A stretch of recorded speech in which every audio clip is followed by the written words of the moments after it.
Hello, I thought I should try and record as much of this for posterity as I could, and kind of give you an idea of some of the problems and issues that the Mustang projects and the associated Corvette project, some of the problems and the issues and the ways we overcome them. I thought I'd go ahead and document some of it. So the first problem that I ran into was that I was out of town when the cars were delivered.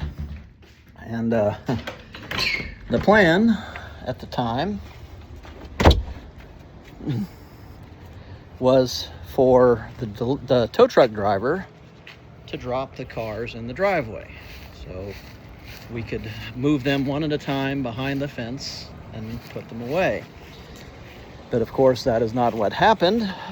So they were dropped when I was not here, and there was a big fiasco where the Mustang, the 79, got stuck in the grass here because the tow truck driver pulled across the driveway and tried to back it up. Now, my plan was to send them around the circle so they could pull into that driveway from the house across the street and back the trailer straight in, and it should have been relatively straightforward. But of course, that is not how things go, and they say that everybody has a plan until you get punched in the mouth, and so that was the first thing that threw a monkey wrench. So the next problem was that when they dropped the cars, they dropped them right at the edge of the driveway, and the problem then became, how do I get them around that turn and up into the driveway, considering how close they were to the entrance. So we had to push the cars back to create some space. Then we hooked up the Avalanche with a tow rope to the 78, and one of the first problems was Kimberly was not familiar with the truck, and the throttle, and it got kind of jerky, and so we switched spots, and so I drove the Avalanche and she steered the Mustang, and she did a really good job. It has a manual rack in it, so that made it a little bit easier, but we were able to get it up to the driveway and about halfway in the gate, which was fine, because the plan was to push it into the garage.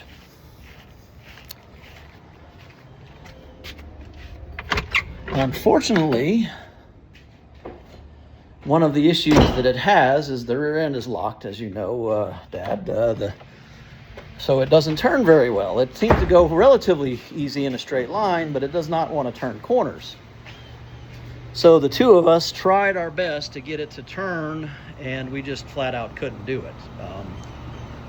It was getting dark, there was a storm coming, so what we wound up doing is just kind of pushing it out of the way and then pulling the 79 behind the fence, because Adam across the street needed the cars out of the way that night, because the next morning he was bringing his trailer home to clean, because he rents them out as a business, and he can't get his trailer and a truck up into his driveway with the car sitting there. So anyway, that was a busy night, and Kimberly, being a trooper, we managed to get him up here, and started about 8 and wound up about 10, just finally giving up. So now that leads us to the next issue, is that these two cars need to be moved along with this one. Well, that one's not that critical, but I do need to get at least one of these out of the way so I get my truck back out, which I'm on vacation now, or I will be after my last class. But anyway, I don't need my truck immediately. But the issue now is actually a problem that didn't get solved a couple of weeks ago, which is that the slab outside of the garage is very broken up and uneven due to settling and things like that. So I got some concrete and started to fill in. So it used to be you had this little piece here, and then it would step down, and then you had this level, and then when you get over here, it would step down again to the garage door. So my plan was to fill it in and just smooth it all out and even it on out, so it was a nice gradual ramp. And I have the material, so that's not the problem. I just ran out of time, but which is a whole different issue. But I still have to smooth it on out. The reason those bags are there is I have to get rid of this ledge, and I plan on putting boards out there and leveling the slope here, and also filling in this little patch here so it's even, there's not a ledge, so I can push in and out and not have to worry about overcoming a 2-inch ledge. And I have the stuff to do it, and it won't be a problem. But of course the 78 is right where I need to do that. So my plan was today to finish that so that I have a nice slope that I can get them in and hopefully get the white one out. But of course the 78 is about 2 feet too close, so I can't kind of board off where I need to trap the concrete. So now I'm kind of in a no man's land for what to do. So my brilliant plan, because the 78 does not want to turn corners, and I'm here by myself, my brilliant first plan is to try and use ratchet straps to pull the front end closer to the corner of the garage, and then push it, and then ratchet it and push it, and hopefully get it turned so once it's kind of in a straight line, it can be relatively easy to push. I don't foresee this going that well, but I thought it was worth a shot. So that is going to be problem number 1, attempt 6 or 7 to try and get it around. Once that's out of the way, I can actually pull my truck around the 79. And the plan actually was to have the white Corvette where the truck sits with the cover on. I've recorded where I was in the process. If I have any advice, it's always just write down or record what point you are in the project, so when you come back to it. So I've got extensive notes, and I just want to put that aside for a while and kind of focus on these things.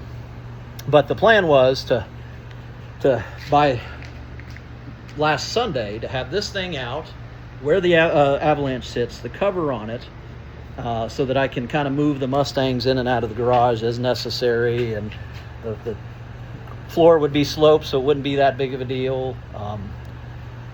But anyway, right now it may be get the 78 out of the way, move the 79 where the Avalanche sits, just to kind of have it out of the way, and then worry about moving things around, because I have the week off next week, and I would like to make some progress, and I will make another video with my plans and what kind of a walk around of both cars, and what my thought process is, which will change quite a bit, but so far it's definitely been an interesting challenge just moving these things around. But I'm excited for how it goes, and I'll try to make videos just to kind of update you, because I know I talked to you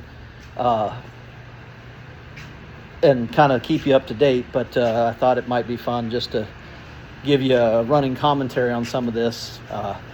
I'm probably not going to record the strapping process initially, just to see how catastrophically bad it goes.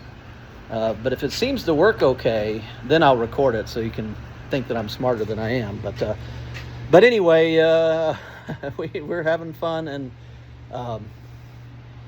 every problem has a solution, as I say. It just depends on how expensive it is. But I think my first regret will be not spending a little extra money on some beefier ratchet straps. But anyway, we'll see how it goes. The good news is that this thing is not that heavy, so we'll see what happens.